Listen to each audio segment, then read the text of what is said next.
Asalaamu calaykum waraxmatullaahi wabarakaatuh walaalayaal kusoo dhawaada. Waa cashar kale aan kasoo diyaariyay Onyxten.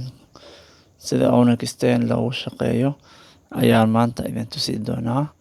Ila socda step by step. Linkiga baan kusoo dhuftay Onyxten, hadda way soo kacday. Marka waxaan galayaa login baan ku dhufanayaa. Cookies and privacy meeshaan accept baan dhahayaa.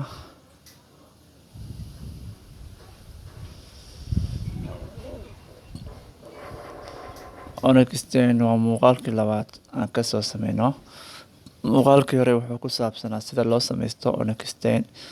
Muuqaalkan waxaan uga hadli doonaa sida Onyxten loogu shaqeysto, lacagaha sida loogu soo saaro, sida lacagaha loogu shaqeysto. Maalintii lacagta ugu yar aad ka sameyn karto waa $3.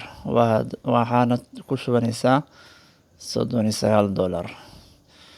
Package-ka ugu yar ugu raqiisan waa midkaas.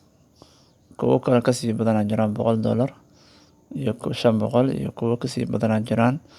Marka faa'iidadana way kasii badnaanayaan. Laakiin shaqada la qabanayo maalin walbo waa shaqooyin xadidan. Way kan hadda shaqada aan qaban karo waa laba shaqo keliya. Saa u jeedaan hadda $12 baa igu jirto. $12 baa igu jirto. Halkaasna referral links baa yaalo. Marka boostiga baan ku dhufanayaa meeshaas ay ku qoran tahay kor. Meesha isha hoostaan baan galayaa, waa soo galay. Marka boosti baan intaan product baan haystaa. Laba product keliya baan boosti galay karaa maanta. Halkiiba waxaan ka helayaa $1 iyo bar. Midka ugu koray baan ku dhufanayaa marka ila socda. Waan ku dhuftay shaqa buuda. Marka shaqada lagu sheegay waa kana qaabkan. Way marka si fiican ula soco.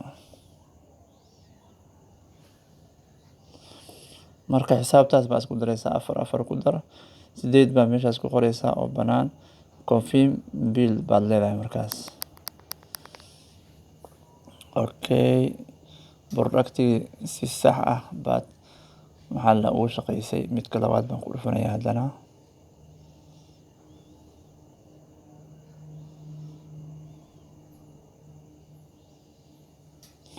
Saddex hal ku dar meeshaas baan 4 baan gelinayaa. Confirm bill baan dhahayaa marka.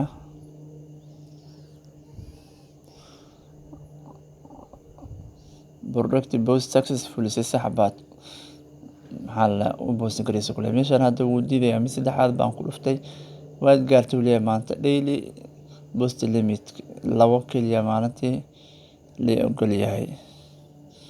Marka waa u jeedaa lacagtii waxay noqotay $15. Marka hore $12 bay ahayd.